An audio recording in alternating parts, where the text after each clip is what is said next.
Assalamualaikum warahmatullahi wabarakatuh.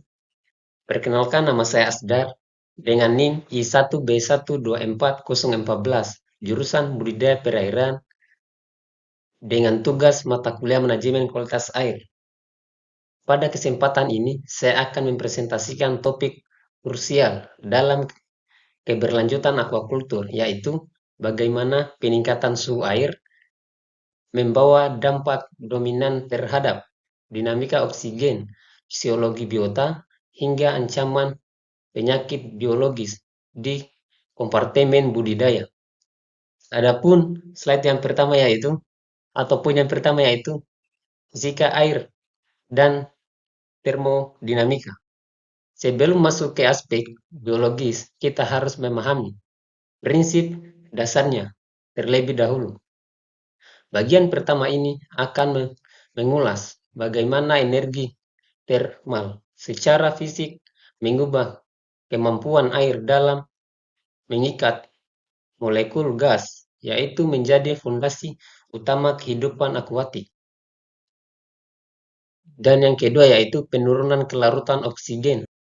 Hukum termodinamika menyatakan bahwa kelarutan gas di dalam air berbanding terbaik dengan suhu bisa kita lihat pada formula di slide.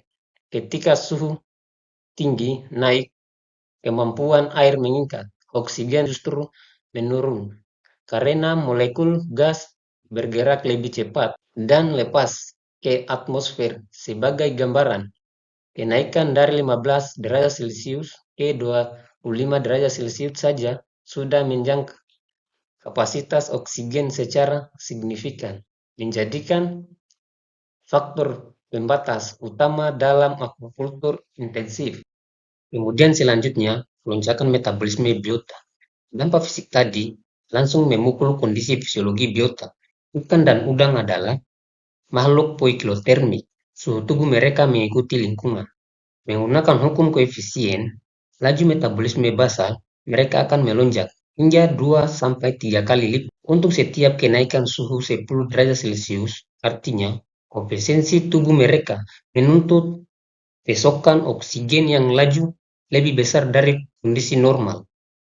Kemudian selanjutnya, paradoks suhu atau supply versus kebutuhan. Di sini letak bom waktu atau paradoks utamanya. Grafik ini menunjukkan anomali yang berbahaya.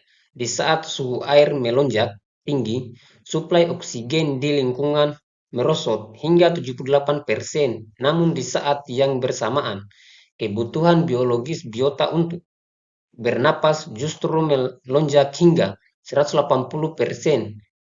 Kesenjangan gap inilah yang memicu stres hipoksis akut, merusak fisi air pakan, hingga menyebabkan kematian massal. Selanjutnya, risiko biologis atau patogen dan alga. Tidak berhenti di situ.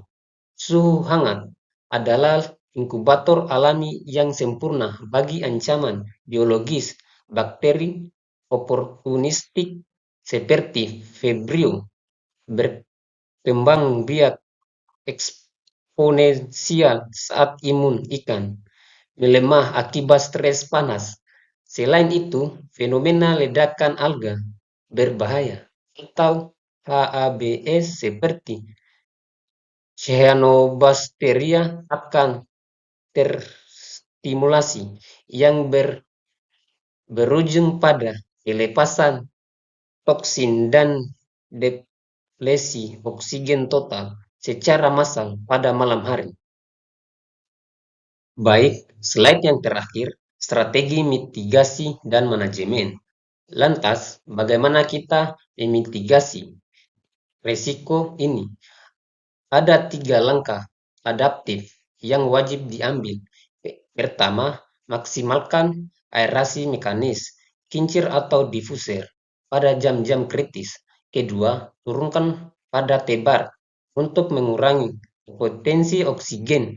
Dan ketiga, lakukan pembatasan pakan saat suhu mencapai puncak hari guna menekan beban metabolisme setelah makan.